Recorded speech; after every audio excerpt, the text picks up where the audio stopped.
All right, well, welcome. Thank you for joining us at the Michigan Center for Rural Health Infectious Disease Project ECHO. My name is Renee Calkins, and I have the privilege to moderate today's session. Today's topic will be an STI update for primary care. Just some housekeeping announcements. For a more collegial environment, we'll use first names only. Please be conscious of confidential or protected health information. Please keep your microphone on mute until you're ready to speak. Before you speak, please say your name so we know who's speaking. The presentation and a follow-up email will be available later today, probably with the recording and how to claim your CMEs. And again, like we always like to stress, the value in the ECHO is case studies. So please, if you have ideas on topics or a case that you're struggling with, just send it my way and we can talk about it. So with that, I would like to introduce our speaker, and Dr. Peter Gulick. Thank you again, Peter, for being here today. And okay, if you get the slides up, we'll be ready to go. Perfect, excellent. Okay, so again, thanks for joining us today. And I think this topic will be a pretty appropriate one because unfortunately we are seeing more and more STDs, and especially in Michigan. So I think this will be a good review for you. And next slide, please. I have nothing to report as far as conflicts of interest. Next slide. And so our objectives are to update the primary care on current epidemiology of STDs in Michigan, and then to talk about the up-to-date diagnostic testing as well as therapies for STDs as of 2023. Next slide. So just to give you a little bit of perspective on the what we're dealing with in Michigan as of 2020, and that's the most recent data. You can see that at least with the big three here, chlamydia is still considered the most common STD in Michigan. And you can see 448.9 cases per 100,000, followed by gonorrhea, which is second, with 234.4 cases per 100,000. And then syphilis is third at 20.8 cases per 100,000. And I can tell you with Ingham County, at least the last time I checked, we were like third or fourth in the state as far as counties for reporting cases of syphilis. And I have to tell you that in Ingham County, I'm seeing more syphilis than gonorrhea and chlamydia. It seems like every day or every other day, we're seeing a case of somebody either with a titer that's elevated or a rash or something, but syphilis seems to be out of control. And as you know, with all these sexually transmitted infections, it's important to always test patients for HIV, because we've seen a couple of new cases of HIV diagnosed with patients coming in with syphilis. So they came in with syphilis, and we tested them for other conditions, including HIV, and they were found to be HIV positive as well. So never forget, always test for syphilis or for HIV anytime you get an STD. Next slide. So we're going to do some questions and then discuss some topics. So the first question here is a patient for gonorrhea. Chlamydia testing was not done. What is the appropriate therapy? Well, the new therapy now for gonorrhea, because of more and more cases of resistance, the quinolones are no longer very effective, and even the low-dose ceftriaxone is no longer effective. And so ceftriaxone 500 milligrams IM would be correct for gonorrhea. But if you haven't ruled out chlamydia, because chlamydia is 30% of the cases that can occur together, then you have to take that into consideration as well. So if it was done in negative, then ceftriaxone by itself would be the correct answer. However, if you don't know about chlamydia, if the test was never done, then number D would be correct. Ceftriaxone plus doxycycline for 7 days. Next slide.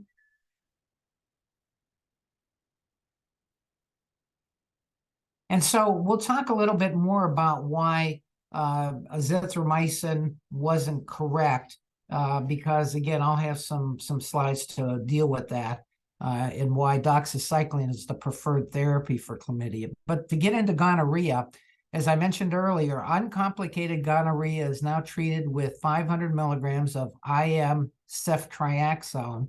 And again, if chlamydia is present or is not ruled out, then you have to add an additional doxycycline, 100 milligrams twice a day for 7 days. So that's the other therapy that's utilized. Patients, alternatively, if you have somebody that's got urogenital rectal infections and you want to go orally, cefixime. And in this case, it's with intramuscular gentamicin and then 2 grams of oral azithromycin at that point. And then pharyngeal gonorrhea, and again, anytime you have a person coming in with a standard, and the standard is to ask the patient, do you have other extragenital sexual exposure, such as oral or rectal? And in that case, you should do throat cultures as well as anal cultures for gonorrhea and chlamydia. So if you have somebody with pharyngeal gonorrhea, then there's no alternative regimens available, and it should be ceftriaxone, and then you should do a test of cure with reculturing 1 to 2 weeks after you've given them the therapy. And anybody with a penicillin allergy should be prompted to be more specific about what the allergy is, because the majority of individuals who complain of allergy, it's not a true allergy. It's a stomach upset. It's a side effect of some type, but it's not a true anaphylactoid reaction. And even if a patient says, oh, I had a penicillin allergy, it was just a rash, you can very safely give ceftriaxone without any problem. It's only when they have anaphylactoid reactions that you have to exclude both ceftriaxone and penicillin. It's important to rescreen individuals for gonorrhea in 3 months after you've given them therapy, and then all sex partners within the preceding 60 days of the individual being diagnosed should be treated empirically as well. Next slide. So this is another patient that's a 25-year-old with fever and tender swollen right knee.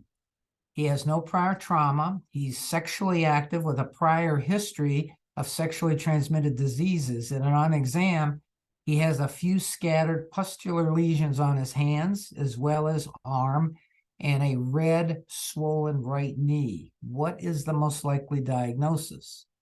So as we go through the differential there, he's very sexually active. He doesn't have any, headaches or anything to suggest some type of meningitis or anything. His other exam, heart was regular, no murmurs or anything. And so with this kind of a history, what you worry about is a possible disseminated gonococcal infection, because young sexually active individuals presenting with a septic monoarthritis, meaning in one joint, the differential, number one is a gonococcal infection, a septic infection with gonococci, septic joint infection. And then second would be another bacteria like staph, for instance. But in sexually active individuals, it's disseminated gonococci. So that is the correct answer. Next slide.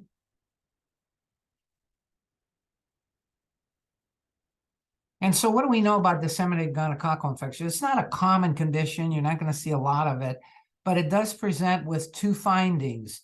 One is it can present with a skin type of a finding where you get a pustule type skin lesion that occurs, and it can occur anywhere on the body.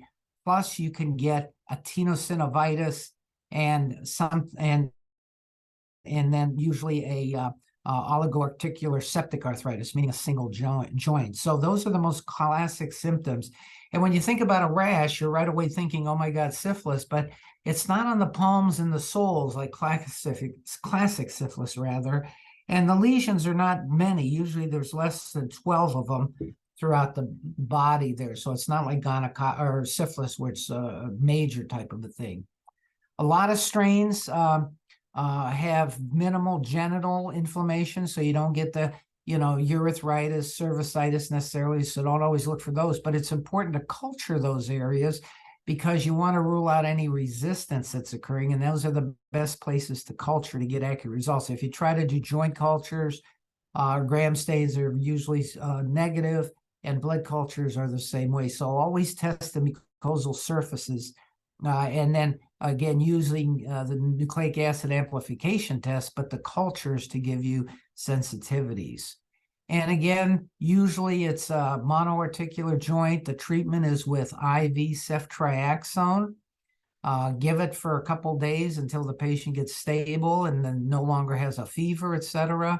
And then you can easily convert to oral therapy if you prefer that. But again, usually the treatment can be 7 days or less. And this is as long as you've ruled out other causes. So this is, again, not a common condition, but it's one you should be aware of, especially in a sexually active individual that comes in with a monoarticular septic arthritis, especially if they have skin lesions.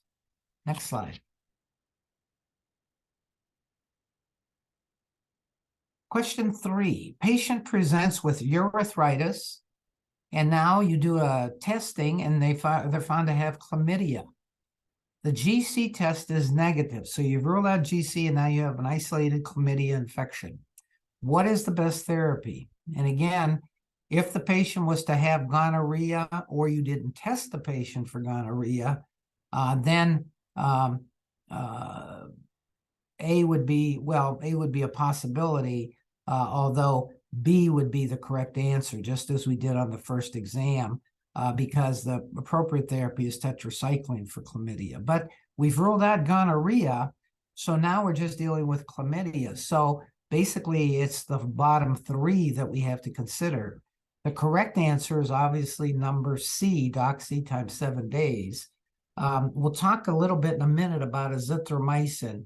And moxifloxacin really at this point doesn't have any real use as far as treating chlamydia at the present time. Next slide. So what do we know about chlamydia and its treatment? Well, before, azithromycin was a very effective therapy. It was easy to give, 1 gram, watch them take it times 1, and that was the end of it. And so, making sure they're adherent compliant was much more effective with Zithro than with Doxy. But what we found is that azithromycin was about 3% less effective when treating urogenital infections compared to doxycycline. And if you're dealing with rectal chlamydia, it was 20% less effective when treating with Zithro versus 7 days of doxycycline. And you can see the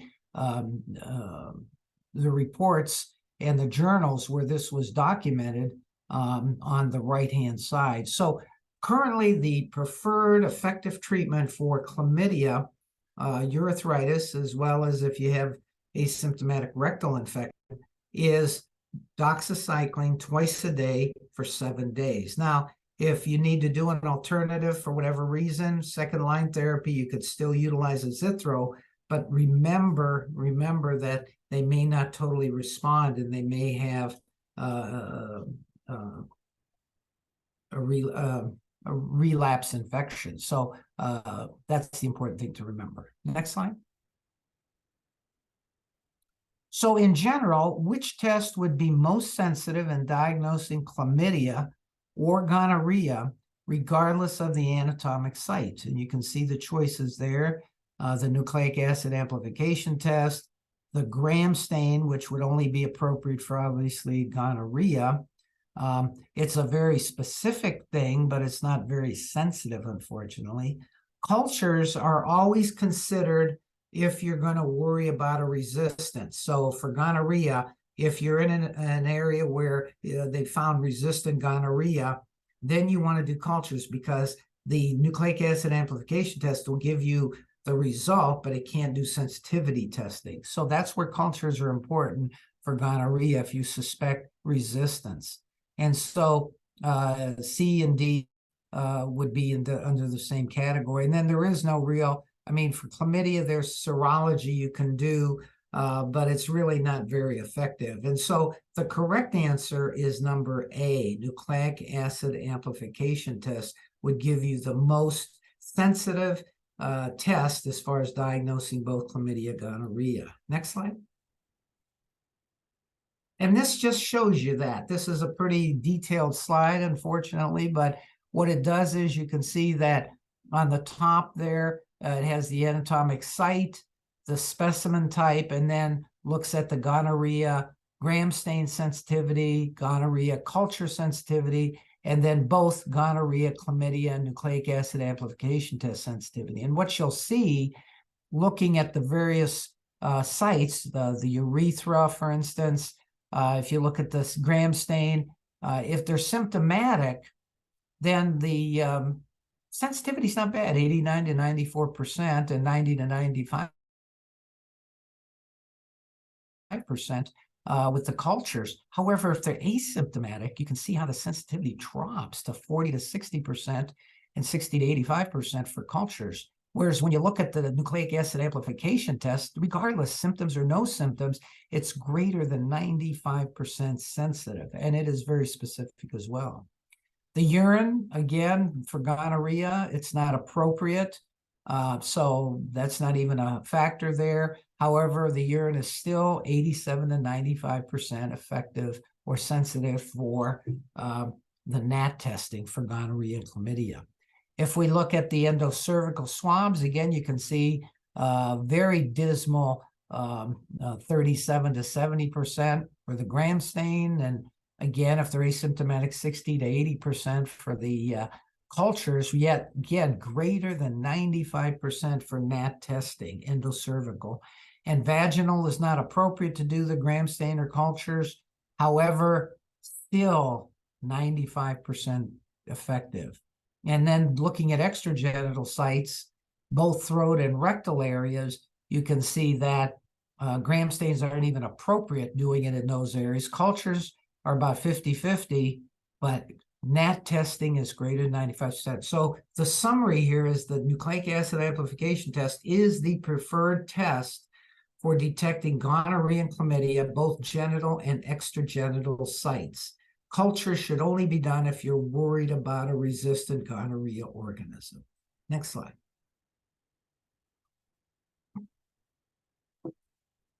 So MSM, men having sex with men, is on PrEP, pre-exposure prophylaxis, which is usually Truvada or Descovy or the Apretude, and comes in for his 3-month visit and refill of meds. Which tests are appropriate to get? And so when you're looking at the various tests here, what you want to focus on is the fact you need to get complete testing. And as I mentioned before, you don't only want to do the urine for gonorrhea, chlamydia, because if they're having extragenital sexual practices like genital oral sex, genital rectal sex, you will get false negatives on the urine test. So you want to expand that testing to include not only the urine, but you want to go with the oral rectal tests. And then to be complete, you want to do syphilis testing since they can be exposed to that. And obviously, when they're on PrEP, they all get HIV testing. That's a mandated thing. That's the reason for pre-exposure prophylaxis, to prevent HIV. But you would be surprised how effective PrEP is when they take their medicines every day or they get their Apretude once every 2 months. However, you would be surprised again that on 3-month checks, how often patients have these sexually transmitted infections. So that's why the CDC moved the screening guidelines from 6 months to 3 months. So if you have any individuals out there on pre-exposure prophylaxis, make sure you see them every 3 months and do the appropriate testing. And the answer is number 1, or A there. Now, one point that I'm going to make here just very quickly before we go to the next slide is that because of the high incidence of STDs, there was a study that was recently approved, or recently not approved, but recently presented, that showed PEP, post-exposure prophylaxis, with oral doxycycline. And what you do in this case is if you have a high risk individual, a high risk for sexually transmitted infections that comes to you, say a person on PrEP, and he says, oh yeah, I'm having sexual activity, and he may have had a couple bouts of gonorrhea, chlamydia, this person should be put on post-exposure prophylaxis with doxycycline. What does this mean? This means that should he have a sexual activity with somebody, and partner unknown, and high-risk sexual activity, he should go on doxycycline 200 milligrams within 72 hours after that sexual exposure. And that has been found to prevent anywhere from 40 to 70% of individuals from getting gonorrhea, chlamydia, or syphilis. So it's found to be a very effective way of preventing these from occurring, but it has to be done within 72 hours of exposure, doxycycline 200 milligrams. Now, what I've done in my practice is people on PrEP, I've given them a prescription for doxycycline, 30, 60 days, and then they take it as they need it for their high-risk exposure rather than coming to me each time they have a high-risk exposure. But this is something brand new. You can look it up. It's post-exposure prophylaxis for STDs with doxycycline. Next slide. This just goes into the prevalence of extragenital gonorrhea and chlamydia and why it's important to test for that. And I can summarize this slide very easily for you. When you're looking at the three main populations, women, rectopharyngeal, men having sex with men, rectopharyngeal, and men having sex with women, the common denominator here is many of these extragenital areas are asymptomatic. Patients don't have symptoms necessarily, yet they still have the organism. And so this is why it's important to screen for those areas with your throat cultures and with your anal cultures, both, not only cultures, NAT testing, nucleic acid amplification testing, both pharyngeal and anal for both gonorrhea and chlamydia in those high-risk individuals that have that exposure. And this is just a slide to kind of give you that information that, patients don't necessarily have to have symptoms and still may have infection in those areas, and they need to be treated. Next slide. So this is a 25-year-old, men having sex with men, comes in with anal rectal pain and discharge over the past 3 days. He admits to having recent genital anal sex. What is the likely cause? So when we look at all the different areas there, one of the ones that's probably the most common is chlamydia, followed by gonorrhea. However, herpes can also occur in the anogenital area, as well as, or genital anal area, as well as syphilis. So the correct answer is all of the above. Next slide. And if we look at proctitis, or pain on defecation, or pain in the anal area, what we see here is that the symptoms of proctitis are anal rectal pain, tenesmus, pain on defecation, and then rectal discharge. Sometimes it can be purulent, sometimes it can be bloody, sometimes it can be mixed. If you have somebody with a little bit more advanced disease higher up in the GI tract with proctocolitis, then you have the same symptoms of proctitis, but you also may have abdominal cramps with diarrhea. And so this is the differential there. Now, as far as organisms go, you can see that for proctitis, gonorrhea, chlamydia are the two big choices. However, you have to consider syphilis and herpes. And there is a unique form of chlamydia that can cause proctitis called lymphogranuloma venereum. It's a certain serotype that causes intense, severe inflammation of the anal area there. And we'll talk a little bit more about that in just a second. If you have proctocolitis, where the patient's complaining of pain in the anal area, but also diarrhea and abdominal pain, then you increase the differential to also include Campylobacter, Shigella, Entamoeba histolytica, and in those severely immunosuppressed cytomegalovirus. The testing should always include the NAT testing for GC chlamydia, as well as serologies for herpes, or the PCR test rather, for herpes, and serologies for syphilis. So those are the testing you should consider. And those are the conditions that may cause this kind of a situation. Next slide. Is there any questions so far? I've been doing a lot of talking. There's a lot of cases I have here for you and a lot of information, and probably you'll get a lot of benefit from re-looking at these slides once I'm done. But this gives you a real good update on what we're dealing with the STD arena currently. So this is a patient comes to you with complaints of persistent, progressive anal rectal pain over the past 5 days. He also complains of pain on defecation as well as rectal discharge, and he describes it as a purulent discharge with occasional blood. The rectal nucleic acid amplification test is positive for chlamydia. What is the therapy? And so what you have here is a variety of choices. You can eliminate ceftriaxone because we're dealing with chlamydia. You can pretty much eliminate moxifloxacin at this point. And azithromycin just is not, you saw 20% 20% cases that didn't respond when azithromycin was used for rectal gonorrhea. But in this case, we have two types. We have we have doxycycline, or not rectal gonorrhea, rectal chlamydia. But you see here, we have two different types of treatment with the doxycycline for the chlamydia. We have 7 days versus 21 days. How do we pick the correct choice? Well, we pick it based on symptoms. If the patient is having severe symptoms, they may indeed have lymphogranuloma venereum, and the treatment recommendation is 21 days of doxycycline. If you were to do a swab there just as a, for symptoms, or not symptoms, but just for exposure, if a patient comes in for their, high-risk exposure, maybe with PrEP, and you just do, and you find it's got chlamydia, but they have minimal to no symptoms, then the 7-day course is more than effective. Next slide.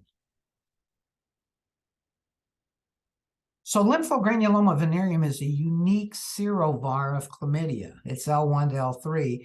And we used to, and we still can, test for it to be sent out to a special lab at a special time, at a special place.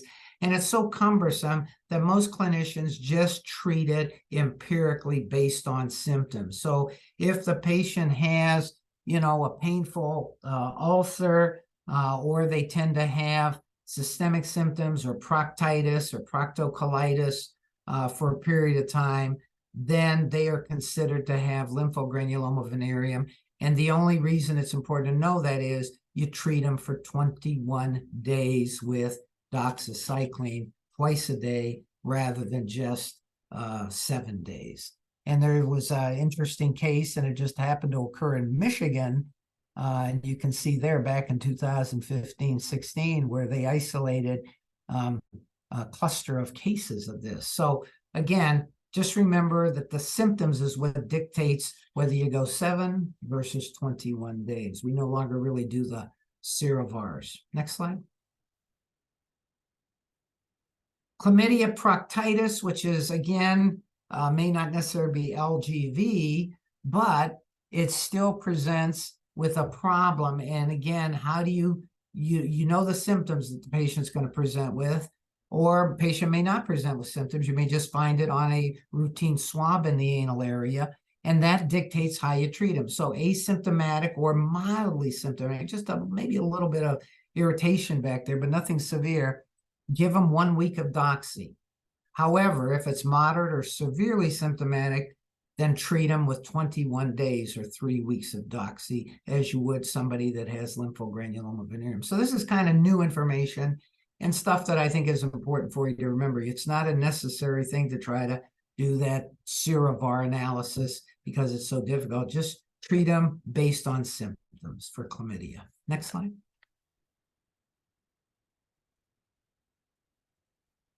A 35-year-old female presents with lower abdominal pain, vaginal discharge, and is diagnosed with PID, pelvic inflammatory disease. What would be the best therapy? And again, you want to consider here the options. The most common in a sexually active young woman would be gonorrhea. You want to also consider possibly the atypicals like chlamydia. Sometimes you can even get a gram-negative in there that may cause it, that may not be necessarily sexually transmitted. So ceftriaxone would definitely cover the gonorrhea and the gram-negatives, but it would leave untouched the chlamydia. So B or A would be incorrect. B would be a possibility, although we talked about chlamydia, we talked about resistant, more and more effectiveness with doxy. So B would be an alternative, but C would probably be a better choice. But and I'll talk about this in just a minute in the next slide, they have found, and they've done studies where they've included anaerobic coverage, and they found that there was much less problems as far as long-term sequelae of the PID, including infertility and ectopic pregnancy. So really what some of the newer guidelines are recommending is actually D, ceftriaxone, doxy, plus coverage for the anaerobes with metronidazole. Next slide. And this gives you a little bit of information on that. This is where they did a study, they found that, individuals that had IUD use were, ones that may have higher, an incidence of PID. But one of the things is that it doesn't have to be necessarily removed if you do treat the pelvic inflammatory disease. But the last statement is the most important, when what they looked at was that regimens that didn't cover anaerobes had a higher incidence of long-term sequelae, such as infertility and ectopic pregnancy. And so what they're really saying now is that anaerobic activity should be considered in patients that have pelvic inflammatory disease just because of this. And on your right side, these are some of the recommended intramuscular oral regimens for pelvic inflammatory disease. So again, somewhat of a new find, or somewhat of a possibly not new finding, but one finding that kind of stresses that anaerobes may contribute towards some serious problems in pelvic inflammatory disease. Next slide.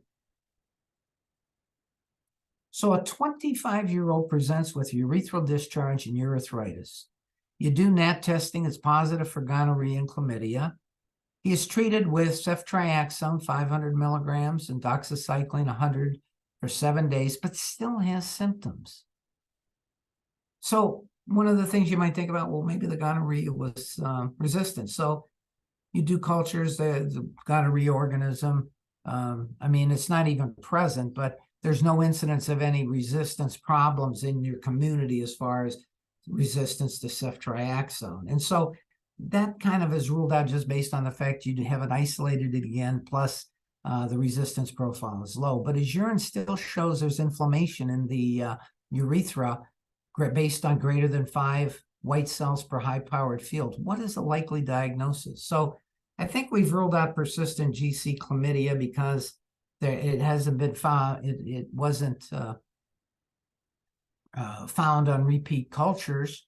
But there are two other possibilities, or there is one other possibility here, and that's mycoplasma genitalium. This was an organism that was always looked at and isolated in people that had chlamydia or had urethritis, but it was never known, was it a STD, was it not? What really is the basis of this bug? And now it's been defined as a sexually transmitted infection, although not as common as gonorrhea, chlamydia, but many times found in cases where the gonorrhea, chlamydia were treated, but the symptoms haven't improved. Pathogen that they're looking at, some consider it an STD, some don't. So the final verdict is not out yet on that bug, but be aware that that may be another bug in the future that we may define as an STD. And then post-treatment inflammation obviously is not a correct answer. So the correct answer is C. So next slide. So if a patient presents with urethritis and they've been treated for gonorrhea, chlamydia, and then you don't show any evidence of persistent or recurrent GC or chlamydia, and the patient still has evidence of urethritis based on the white cells on high-powered field, then you have to consider a couple other options. And in men having sex with women, M. genitalium and trichomonas are considerations. And in men having sex with men, M. genitalium is the major consideration. And so these are areas that now you can actually do more in-depth testing on. Next slide. So Mycoplasma genitalium is an organism that you can do a nucleic acid amplification test. It's FDA approved. We're currently doing it here at the health department, and we are finding cases of it. And so this is something where if you have somebody that doesn't resolve their urethritis cervicitis on the normal therapy for GC chlamydia, this is a consideration. And also in somebody with pelvic inflammatory disease that's not responding appropriately. They still don't feel, per guidelines, that you need to test extragenitally, so orally or anally, like you do for gonorrhea, chlamydia. And again, as time goes on, that may change, but currently it's not necessary, nor screening asymptomatically, like you would when you do your 3-month check on PrEP patients. You do the GC, chlamydia, screening, syphilis, HIV, but there's no document or guidelines to say you have to do mycoplasma genitalium because of the lack of it being as common as of yet. And then if partners are tested, if a person's found to have mycoplasma genitalium and you test the partner and he's positive, then treat them obviously too. But if you can't test them, then you might still consider treating them empirically if you if you don't have evidence, ways of testing for them, just treating them empirically. But the treatment is a little differently here. As you can see on the right side, it's a 2-stage treatment. And it's based on if the macrolides, if there's resistance to macrolides or if the macrolide is sensitive. If the macrolide is sensitive, if you've done resistance testing and you can do that, then the therapy is doxycycline twice a day for 7 days, followed by azithromycin 1 gram initially, followed by 500 milligrams daily for 3 additional days. If you can't do macrolide resistance testing, or if the macrolide is resistant, then you go to option 2. And that's doxycycline twice a day for 7 days. But now you use moxifloxacin 400 milligrams once daily for 7 days. So again, this is something you have to consider because they are seeing few more cases. So if you come across Mycoplasma genitalium and you're wondering, now what do I do? This is how you handle that. Next slide.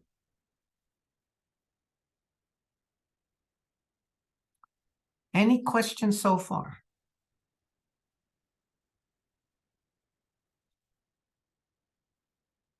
Hopefully this is useful for everybody.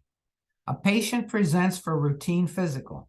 Routine labs reveal a positive FTA antibody for syphilis and an RPR of 1 to 16. He is sexually active but has no history of a genital lesion or history of syphilis. What stage is he? Primary syphilis would be a chancre. If you had an actual chancre on the penis or an ulcer or something, a genital lesion, either in the genital area, or anywhere where it might have been inoculated. It can be occasionally oral, it can be anal. So those might be other options, but that would be primary syphilis. Secondary syphilis is when you get systemic spread of the organism. After it's been in the primary stage for a couple of weeks, it becomes bloodborne and you go hematogenous. And so those patients get liver enzyme elevation. They'll get the rash on their palms and their soles. They get sometimes other symptoms, alopecia, things like that. That's secondary. Early latent is if a patient came to you and said, doc, I remember having, like this patient, for instance, said, doc, I remember having some lesion on my penis. I don't remember, it was an ulcer, or bump or whatever it was, about 6 months ago, and it just disappeared. So I never thought anything of it. So if anything, they have a history like that and it's within a year, that would be early latent. Late latent is a patient like we just had here. That is a patient that has a titer, has no history of syphilis, has no history of symptoms, anything. That would be late latent. And tertiary is obviously if you get syphilis, gammas or cardiac or neurologic, that would be tertiary. Next slide. What would be the treatment? Well, for primary and secondary and early latent, it's number A, benzathine penicillin times 1 dose. If they're allergic to penicillin, then you would go to E, doxycycline 100 milligrams twice a day for 14 days. So those would be your two options if they had primary, secondary, or early latent. This patient had late latent, and so the answer here would be B, benzathine penicillin weekly, 1 dose for 3 weeks. So 3 different doses. If they were allergic to penicillin, then he would get doxycycline 100 milligrams twice a day for 28 days, right? So those are the therapies. That would be the therapy for him. Aqueous penicillin, 14 million units for 17 days, is treating somebody with, say, neurological, somebody that has CNS syphilis. And so that would be more of a tertiary type treatment, or if they had a syphilis of the eye or ear. And then ceftriaxone at this point is not a drug that's or that dose anyway that's indicated for syphilis. Next slide. So what we're looking at with syphilis serologies, sometimes they can be confusing. So you have 2 different groups of serologies. You have the non-treponemal lipoidal test, which is the RPR and the VDRL. These are, again, tests to check for activity of the syphilis, and they can be sometimes non-reactive in 30% of people with primary syphilis. Sometimes you don't form an antibody quick enough, and so it might be falsely negative. And so you got to go by your clinical judgment about that ulcer being on the penis in classic syphilis. There can also be false positives. As you get older, you start to form antibodies that can cross-react, or if you have an autoimmune disease or even HIV, sometimes that can lead you to a false positive RPR. Again, this is a test that looks at activity. So what you usually do is you usually get a titer, like this patient had a titer of 1 to 16, and you want to see that titer go 4-fold down. So 1 to 16 to 1 to 4 indicates a therapeutic successful treatment. Anything less than that would indicate possible partial treatment or something that or a relapse or something like that. So a 4-fold drop. So it doesn't have to necessarily go to 0. The RPR doesn't have to be negative to indicate success.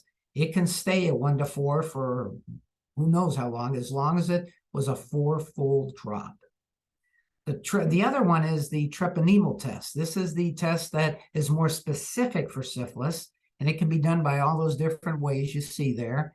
And it can also be non-reactive early on, and there can be false positives, although not as many as you see with the RPR. But this test just says, yes, you have syphilis. This is definitely syphilis. And so that test is positive, and it will remain positive even after you successfully treat and cure the patient. So this is not a test to re-examine the patient. Once he's had syphilis, this test will always be positive. So really all you need to screen somebody once they've had syphilis is the RPR to see if they have reactivation. And for time constraints, I'm not going to go through that thing on the right side, but that kind of gives you the, indication. So let's just say a person comes in and their RPR is positive, and it's the first time for this patient. The RPR is positive, the FTA is positive. This patient probably has active syphilis, and so you have to go accordingly. If, on the other hand, the patient has been treated and now their titer instead of 1 to 16 is 1 to 4, and so you do a test in 3 months and the titer is 1 to 4, and the patient still has a syphilis test, then that means they've been successfully treated. If the patient just has an FTA and a negative RPR, That could either be a false positive, or it could be that the fact that the patient might have been treated before and he just went to negative. So that's fine as well. Usually if the patient, you're not sure and you want to exclude syphilis and have never been treated, no history, and they have a positive FTA and a negative RPR, do another type of RPR or treponemal test. I always do an FTA and then a TPPA. If both are positive, then the guidelines suggest you treat them as a latent syphilis case, even if the RPR is negative. So these are just a summary of that book or thing on the right. Next slide. So 1 year later, this patient, remember, his initial RPR was 1 to 4 or 1 to 16. Now it's 1 to 4 and he has no symptoms. What would you do? I think we've talked about this pretty extensively. He had a 4-fold drop. So really, D is the correct answer. Do nothing but continue to monitor because he's been successfully treated. Next slide. What do you do when the RPR titers don't respond appropriately? And this is very difficult. So let's say that the patient, and really if they've had early latency or early primary, secondary, or early latent, you really can wait a full year until you call them a failure. So you have a full year to watch that titer go from whatever titer it is for a full four-fold drop. And if they have latent syphilis, then you have 2 years to watch that titer. So you don't have to act immediately. So, if you don't see that 4-fold drop in 3 months, you panic and say, oh, I better retreat him, or 6 months. This is the guidelines here. However, if they don't have a 4-fold drop, then you want to look at 2 different things. One is, do they have any neurologic eye or ear problems? Do they have visual problems, floaters, decreased vision? Do they have vestibular problems, decreased hearing, vertigo, tinnitus? Those are areas that have to be investigated. Because tertiary syphilis can occur in those areas, or do they have headaches or something to suggest neurological? And if they do, perform an immediate lumbar puncture. And when you do the lumbar puncture, look at the cells, look at the protein, but also do an RPR and FTA in there. Okay, don't forget to do that. Could the patient be reinfected? And if yes, treat. If the patient says, oh, I've been actively, and I might have been exposed again in that, then go ahead and just treat them again. And that may have been the reason why they didn't get the 4-fold drop. If both are negative, if he says, I have definitely not been reinfected and he has no symptoms whatsoever neurologically, then you have several things you could do. One is just simply monitor closely and make sure the titers don't go up now. Or you can go ahead and give them another course of antibiotics, but there's no evidence of benefits to this additional antibiotics. So that's if you don't get the 4-fold drop. How about if you get a 4-fold increase? Well, after appropriate therapy, well then again, have they been reinfected? Or is there a residual area you didn't treat? So if they have neurologic signs and symptoms, do an immediate LP. If they've been reinfected or claim to have another exposure, then just retreat them. And if the patient denies reinfection and the titer continues to be elevated and the patient is asymptomatic, then you want to do an LP anyway. Next slide. And so the spinal fluid analysis, this basically gives you some guidelines for that. If they have symptoms and signs, it's real easy to know what to do. If they have another tertiary area like cardiovascular or guma area, then again would be an appropriate area. And then individuals that are asymptomatic, where their likelihood of reinfection is low, but their titers have increased, you want to consider doing an LP in those areas. Routinely doing LPs in everybody that has syphilis has never been found to be effective. It used to be done in individuals that were HIV positive, that had high titers of RPR, but it's really not something you do. And even after you've treated somebody for neurosyphilis, they don't really recommend you doing another LP as long as they're asymptomatic and their titers have dropped 4-fold. Next slide. So this is a patient who has a 3-day history of redness and pain in his eyes. He also complains of floaters and a slight decreased vision. On exam, he has conjunctivitis bilaterally and also a diffuse rash on his trunk, palms, and soles. He admits to being sexually active. Testing is done. His FTA is positive, and his RPR is 1 to 512. What is his diagnosis? Well, he has secondary syphilis for sure, but he also has an ocular component. So he has secondary syphilis with ocular syphilis. So I just put down basically E as the correct answer because of the fact that that tends to predominate how we're going to treat him. Next slide. And speaking of how we're going to treat him, this is how we're going to treat, or how should we, or what should we do? Should we do a lumbar puncture, or should we do one of the treatments as listed below? And really, we'll get into that in just a second, but the therapy that's recommended at this point is intravenous. So if you have a neurologic abnormality like a meningitis, if you have a otic abnormality, an ear, or an eye abnormality, and any one of those suggests syphilis, it's IV penicillin with steroids. Next slide. And this just basically talks about the signs and symptoms. So if we go to ocular syphilis, which what this patient had, this is where the symptoms that he expressed are the symptoms that are most commonly seen. You do not need a spinal tap in these individuals if they don't have any neurologic abnormalities, like a headache or something like that. And if they only have ocular symptoms. So this patient wouldn't be a candidate for that. It's not found to be effective therapy. But the therapy is IV penicillin plus corticosteroids. The otic syphilis is somebody with a hearing loss, vertigo, or tinnitus and has a positive RPR. This is an individual, again, that does not require spinal tap, but should be considered for therapy with IV penicillin. You can see there that not everybody that gets treated improves as far as their otic responses. Very, very, very rare. I can't say that I've seen more than a handful of cases of either otic or ocular syphilis. Next slide. Syphilis during pregnancy. Again, this is something that you have to remember, that in a pregnant woman that's got syphilis, it's penicillin, penicillin, penicillin, regardless. There's no alternative. You do not treat them with anything else. You desensitize them if they're allergic. And now that we have a shortage of benzathine penicillin and penicillin, basically the penicillin is being saved for women that have syphilis during pregnancy.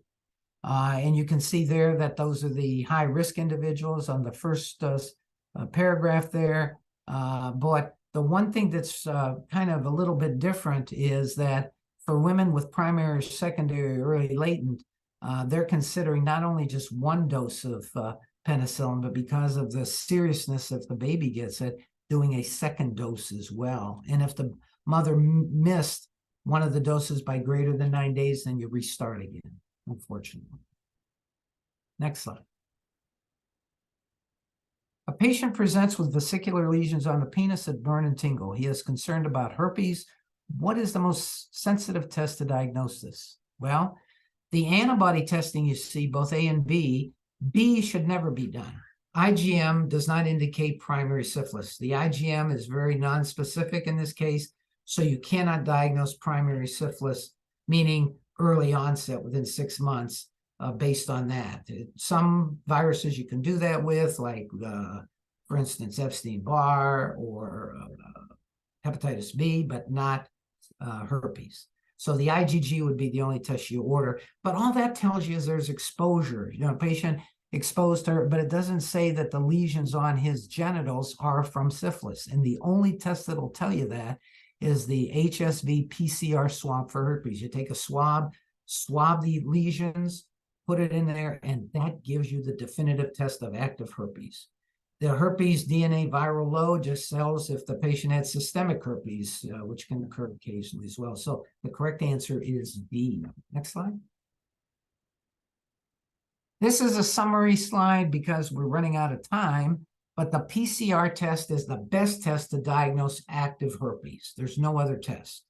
If person comes in and says, "Doc, I've been exposed sometime, or I'm getting married and I want to know what STDs I've been exposed to," and he has no symptoms of herpes, but he wants to know, has I been exposed? Then you do the serology, you do the glycoprotein IgG test, and basically type 1 is oral, type 2 is genital, and that's the end of it. It doesn't mean active disease. And they go through a little parameter here about specificity, but basically, I'm gonna basically, that's the test. I'm not gonna go into detail on that, but never get the IgM. That's meaningless. Never get the IgM. Next slide.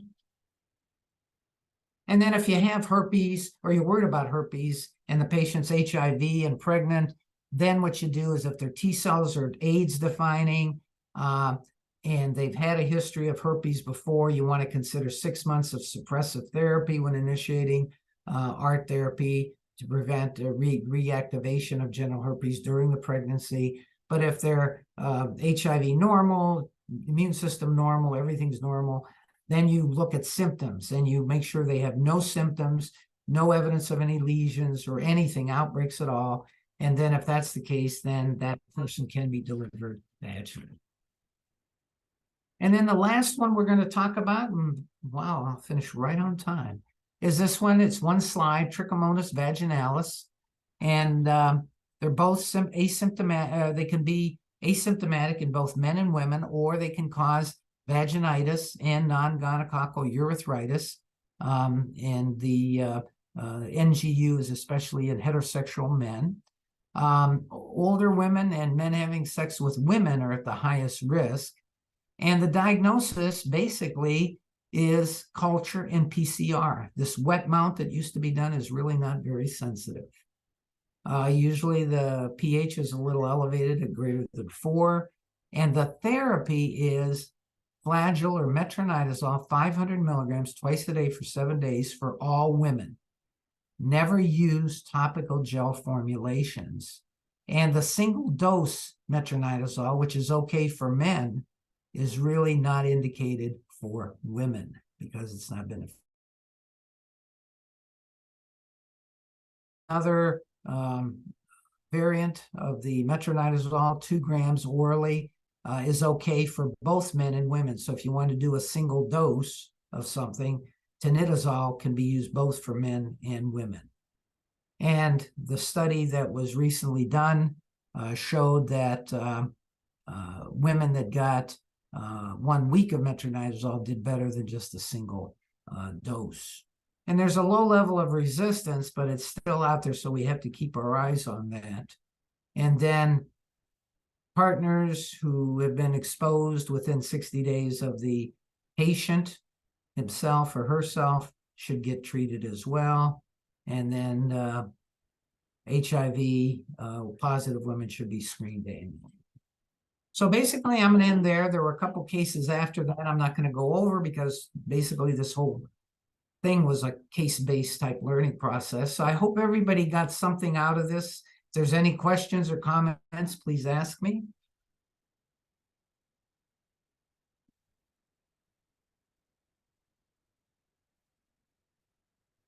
Questions?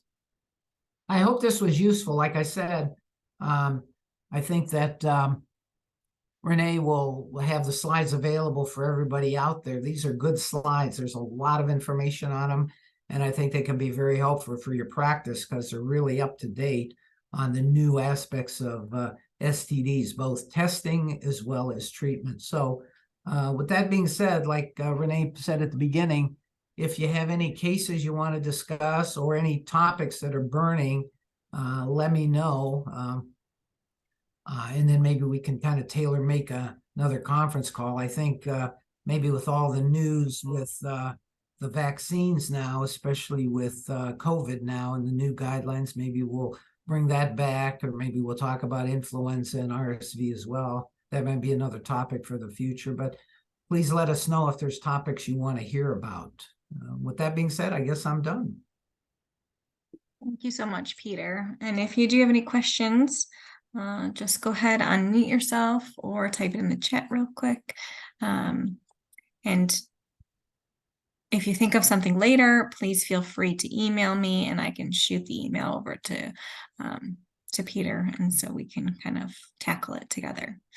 Also, like Peter reiterated, if you have any topics, just let us know. We're always looking to make sure we are hitting what you guys want, so. All right. Again, thanks for your attention. It's great to see such a big audience here. And so we'll just continue to do this and try to give you topics that'll be educational for you. So thank you. Thank you. Have a good afternoon, everyone. Yep.